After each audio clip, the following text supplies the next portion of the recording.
Hi hello all, நான் சிவபாலன். ஷூக்கு உண்டான ஒரு அப்டேட் வந்திருக்கு. நம்ம ஜேர்னியில் நோவா பிளாஸ்ட் 5 வந்து நம்ம இத்தனை நாளில் அதை யூஸ் பண்ணிக்கிட்டு இருந்தோம். இப்போ வந்து நைக்கில் ஒரு ஷூ வாங்கியிருக்கேன். யோசிச்சுக்கிட்டே இருங்க, அது என்னன்றதை காட்டுறேன்.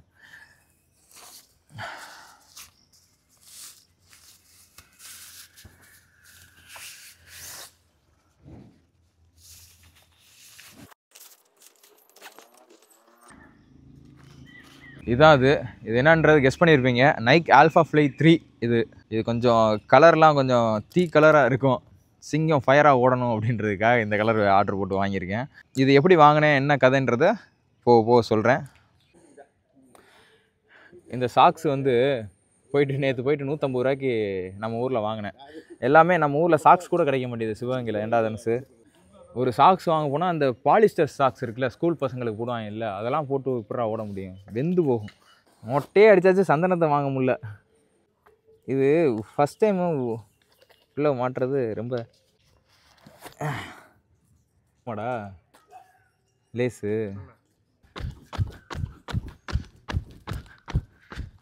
வெயிட்டே தெரிலடா, அந்த மாதிரி இருக்குது சுத்தமாக. இதோடைய வெயிட் வந்து 200 கிராம் தான் இருக்குன்றாங்க. வெயிட் போட்டு பார்த்துட்டோம், அந்தளவுக்கு இருக்குது. பார்ப்போம், இதனால் ஏதாச்சும் நல்ல டைமிங் குறைச்சி அப்படின்னா நல்லது தான். ஜப்பானில் யாராச்சும் உங்கள் ஃப்ரெண்ட்ஸ் யாராச்சும் இருந்தீங்க அப்படின்னா கமெண்ட் பண்ணுங்கள், மெசேஜ் பண்ணுங்கள். அடுத்து யாராச்சும் வந்தீங்கன்னா ஏதாச்சும் நாங்கள் சொல்கிறோம், அதை வாங்கிட்டு வரதுக்கு முயற்சி பண்ண பாருங்கள், ஹெல்ப் பண்ணுங்கள். நான் யூஸ் பண்ணுற ஷூ வந்து நைக் ஆல்ஃபா ஃப்ளை 3. இது ஏன் வாங்கினேன், எதுக்கு வாங்கினேன் அப்படின்றத சொல்கிறேன். இதுக்கு முன்னாடி வந்து நோவா பிளாஸ்ட் 5 யூஸ் பண்ணிக்கிட்டு இருந்தேன்ல, அது வந்து easy run, long run, tempo run எல்லாத்துக்கும் அதை தான் யூஸ் பண்ணேன். அது அந்தளவுக்கு ரேஸ் இம்ப்ரூவ்மெண்ட் ஆகலை. இது எப்படி இது யூஸ்ஃபுல் ஆகுது அப்படின்றத இந்த வீடியோவில் எக்ஸ்பிளைன் பண்ணுறேன். நோவா பிளாஸ்ட் 5 வந்து கிட்டத்தட்ட நமக்கு வந்து ஒரு 250லேருந்து 300 கிராம் வரும். இதோட வெயிட் வந்து 200 கிராம். இது எதுக்கு யூஸ் பண்ணுவாங்க அப்படின்னா 21 கிலோமீட்டர் ரேஸாக ஓடுறதுக்கு, 42 கிலோமீட்டர் மெயினாக ரேஸாக ஓடுறதுக்கு, இதுக்கெல்லாம் அதை யூஸ் பண்ணுவாங்க. இப்போ இதோட மைலேஜ்னு பார்த்தீங்க, இதோ 200 கிலோமீட்டர் யூஸ் பண்ணிவிட்டு அதுக்கடுத்து யூஸ் பண்ணுவாங்களான்றது டவுட். ரேஸுக்கு யூஸ் பண்ணுவாங்க, மித்தபடி ஈஸி ரன்னுக்காக போட்டு யூஸ் பண்ணுறது யூஸ் பண்ணுவாங்க. கென்யன்ஸ், எத்தோப்பியன்ஸ், எலைட் ரன்னர்ஸ்லாம் வந்து சும்மா அவங்க ப்ராக்டிஸ்க்கே இந்த ஷூவை போட்டு யூஸ் பண்ணுவாங்க. கிட்டத்தட்ட நம்ம ஊரில் வந்து 23,000 ரூபா வருது. இதை போட்டுவிட்டு நம்ம ப்ராக்டிஸ் பண்ணோம்னா 3 மாதம் 2 மாதத்துக்கு ஒரு தடவை நம்ம வந்து ஷூவை மாற்றுற மாதிரி இருக்கும். அவங்கள மாதிரி வாரத்துக்கு 200 கிலோமீட்டர்னா வாரத்துக்கு ஒரு ஷூ மாற்றுற மாதிரி ஆகி போகும். ஸோ அதனால் நான் வந்து எனக்கு அன்னைக்கு இருந்த பட்ஜெட்டுக்கு அன்னைக்கு எனக்கு கிடைச்ச ஒரு இதில் நோவா பிளாஸ்ட்டை மட்டும் வச்சு கிட்டத்தட்ட ஒரு 4 மந்த்ஸுக்கு மேலே ஆயிடுச்சு. அதிலே தான் நான் ப்ராக்டிஸ் பண்ணிகிட்டு இருந்தேன். அதனால் ஷூவோட இது முடியும் போது அந்த இன்ஜுரி டெவலப்மெண்ட்டும் வர ஆரம்பிச்சிருச்சு. இப்போ என்ன ஆயிடுச்சு அப்படின்னா, இந்த நைக் ஆல்ஃபா ஃப்ளை 3 வாங்கணும்னு முடிவு பண்ணிட்டு தேடும்போது நம்ம ஊரை வந்து 23,000 ரூபா நைக் வெப்சைட்டில். அது போக ஷிப்பிங் சார்ஜ் 1,500 2,000 ரூபா வரும். அங்கேருந்து இங்கே வர்றதுக்கு 15 நாள் கூட ஆகும். அது டெபிட் கார்டில் கிரெடிட் கார்டில் அக்சஸ் பண்ணி பார்த்தோம். அது ஆதார் கார்டு, அட்ரஸ் இதெல்லாம் சரியாக மேட்ச் ஆனால் தான் அவங்க இந்த கஸ்டம் கிளியரன்ஸ்லாம் பண்ணி வர்றது ரொம்ப கொஞ்சம் இம்சை பிடிச்ச வேலையாக இருந்தது. அதனால் அதை விட்டுட்டு என் ஃப்ரெண்டு ஒருத்தர் ஜப்பானில் இருக்கிறவர் பேசினார், என் ஸ்கூல்மேட்டு.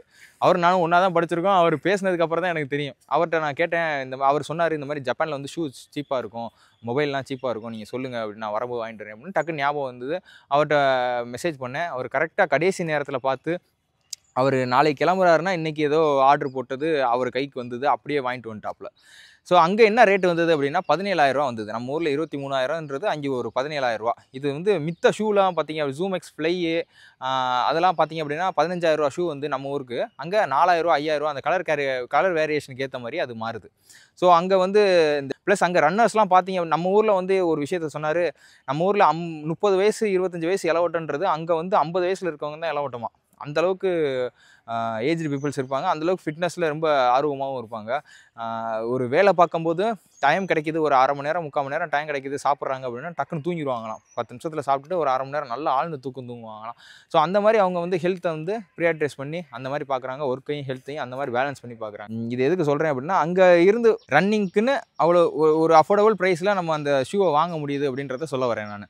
சரியா? இப்போ வந்து ஒரு 6 கிலோமீட்டர் இன்றைக்கி ஈஸி ரன்னு. இது எதுக்கு 6 கிலோமீட்டர் ஓடணும் அப்படின்னா, நேற்று 12 வந்து டெம்போவாக ஓடணும். டெம்போன்னு கூட சொல்ல முடியாது, த்ரெஷ்ஹோல்டு. அதாவது டெம்போவுக்கும் ஈஸிக்கும் நடுவில் இருக்கும். அந்த மாதிரி ஒரு ரன் அது. கிட்டத்தட்ட 540 பேஸில் ஓடணும். எனக்கு இன்ஜுரி இருந்ததுனால அந்த பேஸ் நான் செட் பண்ணி ஓடினேன். இல்லாட்டினா நான் வந்து 530 அப்படி தான் ஓடணும் நான். ஸோ இன்றைக்கி வந்து போட்டு நம்ம ஹார்ட் ரேட்டை போட்டு ஸ்பைக் பண்ணவே கூடாது. ஸோ அதை வந்து குறைச்சி வைக்கணும், ஹார்ட்டை வந்து ஒரு ஃபங்க்ஷனில் வச்சுருக்கணும் அப்படின்றதுக்காக ஈஸி ரன்னா ஒரு 6 கிலோமீட்டர் ஒரு 35 மினிட்ஸ் பண்ணுவோம் அப்படின்ட்டு பண்ணியாச்சு. என்ன பிபிஎம்மில் முடிச்சேன்றது தான் ஒரு சம்பவமே. 130 பிபிஎம்மில் முடித்தேன். இதுவரை 130 பிபிஎம்மில் இந்த ஹார்ட் ரேட்டில் நான் ஓடினதே கிடையாது. அதுக்கு என்ன ஒரு ரீசன் பார்த்தீங்க அப்படின்னா, இந்த ஷூ 2-3 நாளாவே தூக்கம் வந்து நார்மலாக எப்பயும் போல தான் இருந்தது. ஊடால 2 தடவை எந்திரிச்சேன். திங்கிங் வந்து இந்த கிரவுண்டு போகிற விஷயமாவே நிறைய அலைச்சல், அதை பற்றின யோசனை, அந்த எப்படி காசு வரட்ட போகிறோன்ற மலைப்பு, இதனால் வந்து தூக்கம் 2-3 தடவை தடைப்பட்டாலும் எப்பயும் தூங்குற மாதிரி தான் தூங்கினேன் நான். அதுவே எனக்கு இன்றைக்கி ஓடினதே வந்து ஒரு பெரிய திருப்தி. அந்த ஹார்ட் ரேட்டில் ஓடினது எனக்கு இன்னும் ஒரு நம்பிக்கை வந்துருச்சு. காங்கேயம் மேரத்தானில் போயிட்டு நான் நினச்சி வச்சுருக்க பேஸ் இப்போ வந்து 5 பேஸ் நினச்சி வச்சுருக்கேன். அந்த பேஸில் நான் வந்து ஓடுவேன் அப்படின்ற ஒரு நம்பிக்கை எனக்கு கிடச்சிருக்கு. ஸோ இதனால் வந்து இந்த ஷூ வந்து ஒன் ஆஃப் த ரீசன் நம்ம ரேஸை இம்ப்ரூவ் பண்ணுறதுக்கு. இப்போ வந்து இன்னொரு விஷயம் ஒன்று சொல்லணும்.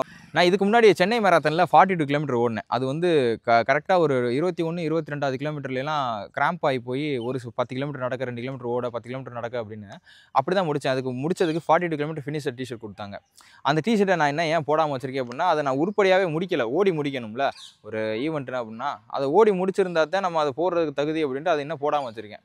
என்னோட பாக்ஸிங் கோச் வந்து NIS முடிச்சுட்டு வந்துட்டு அங்கே இருக்கிற லோக்கல் கடையில் வந்து எல்லாத்துக்கும் ஒரு டிஷர்ட்டு, ட்ரௌசர் இதெல்லாம் வாங்கிட்டு வந்து கொடுத்தாப்புல. நான் அதை வாங்கிட்டு போட்டுட்டேன். அதுக்கு பின்னாடி இந்தியான்னு எழுதியிருந்தது, சாயின்னு எழுதி. அதை பார்த்தாலே தெரியும் அது வந்து அடிடாஸ், அபிபாஸ்ன்னு விற்கிறாங்கல்ல, அந்த மாதிரி ஒரு டிஷர்ட் அது. சொல்லப்போனால் கவர்மெண்ட்டு இந்தியாவே கொடுக்குறது கிடையாது. அது அவர் எனக்காக ஒரு ஆசையாக வாங்கி கொடுத்தது. சரி அப்படின்ட்டு போட்டேன். இதில் எனக்கு என்ன சொல்கிறது, பெருசாக எதுவும் தப்பாக தெரியல. இப்போ அதுக்கு உண்டான கமெண்ட்ஸ்லாம் பார்த்தீங்க அப்படின்னா அது ஒரு இது மாதிரி வந்தது. இதில் ஒருத்தவர் சொல்லியிருந்தாரு, ரேஸ் வாக்கரோட நீ கம்மியாக தான் ஓடுற, நீ எல்லாம் போடுறதுக்கு தகுதி இல்லை, அந்த டிஷர்ட்டை போடுறது தகுதி இல்லை. ஃபர்ஸ்ட் ஆஃப் ஆல் வந்து நான் இந்தியாவுக்கு ப்ரைஸ் அடிக்கணும்னு நான் ட்ரெயின் ஆகவே இல்லை. என்னோட ஃபிட்னஸ்க்காக நான் ஓட ஆரம்பித்தேன், என் மன அழுத்தத்துக்காக ஓட ஆரம்பித்தேன். இதில் போய் ஜெயிக்கணும் வைக்கணுன்றதுக்காக ஓட ஆரம்பிக்கல. அதை வீடியோவை போட ஆரம்பிக்கிறேன், அதை பார்த்து 4 பேர் ஓடுறாங்க அப்படின்றதுல தான் சந்தோஷமே தவிர யாரோடையும் நான் போய் போட்டி போடணும், இதை என்னோட ப்ரொஃபஷனாகவே எடுக்கணும்னு நான் நினைக்கல. அதாவது அச்சீவ் பண்ணணும், இந்தியாவுக்காக ப்ரெசென்ட் பண்ணணும் அப்படின்னு. ஃப்யூச்சரில் இதை கோவப்படுத்தி இதை வந்து ஒரு ட்ரிகர் ஆகிக்கிட்டு நான் வந்து நாளை பின்ன போய் இந்தியாவுக்காக ஓடி நான் ப்ரைஸ் அடியும் இதெல்லாம் கிடையாது. என்னோட ஆசை என்னவா இருந்தது அப்படின்னா, ஒரு யூனிஃபார்ம் சர்வீஸில் நல்ல ஒரு பொசிஷனில் இருக்கணும் அப்படின்னு ஆசைப்பட்டேன். அது கிடைக்கல. அதுக்கு அந்த ஒரு மன விரக்தியில் ஓடிக்கிட்டு இருக்கேன். கிராஜுவலாக இன்ஜுரி இல்லாமல் லைஃப் லாங் ஓடணும், ஆரோக்கியமாக இருந்தால் போதும், நிம்மதியாக இருந்தால் போதும் தான் நான் நினைக்கிறேன். என்னோட ப்ரிஃபரன்ஸ் இது. இது எப்படி இருக்குது அப்படின்னா, மொதல் தடவை நான் பணம் எடுத்து அட்வான்ஸ் கொடுக்க போகிறோம், ஒருத்தன் மெசேஜ் போடுறாப்புல, கெட்ட வாரத்தில் போடா பணத்தை கையில் வச்சுருக்கேன், இவன்ட்டு கொடுக்க போகிறேன், மெசேஜ் வருது இந்த கமெண்ட்டு.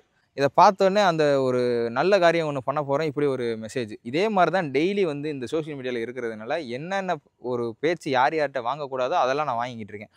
இது வந்து எல்லோரும் சொல்லுவாங்க, இதெல்லாம் கடந்து போங்க, இதை விட்டுருங்க, இக்னோர் நெகட்டிவிட்டி, இதெல்லாம் இருந்தாலும் ஒருத்தர் லைஃப்லையும் நீங்கள் சொல்கிற வார்த்தை, டைப் பண்ணுற வேர்ட்ஸு எல்லாத்தையும் எவ்வளோ தாக்கத்தை ஏற்படுத்தும் அப்படின்றது அவங்கவுங்க அனுபவிச்சு பார்த்தா தான் புரியும். ஸோ இந்த மிஸ்டேக்லாம் நீங்களும் உங்கள் சைடு திருத்திக்கங்க. நீங்கள் சொல்கிற என்ன தவறு இருந்தாலும், இப்போ இந்த இந்தியா டிஷர்ட் போடுறதுக்கு தகுதியை வளர்த்துக்கிட்டு போடணுங்க. எனக்கு அது போடணும்னு அவசியமும் கிடையாது, நான் போய் அடிக்கணும்னு அவசியமும் கிடையாது, எதுலேயும் போய் ஜெயிக்கணும்னு அவசியம் கிடையாது. சரியா, அவ்வளோதான். இந்த ஷூவோட ரிவ்யூவை ஒரு 100 கிலோமீட்டர் ஓடிட்டு எப்படின்றத சொல்கிறேன். காங்கேயம் மேரத்தானில் 21 ஓடிட்டு அதோட வீடியோவும் போடுறேன். ஓகேவா? இந்த வீடியோ யூஸ்ஃபுல்லாக இருக்கும்னு நினைக்கிறேன். கண்டிப்பாக சப்போர்ட் பண்ணுங்கள்.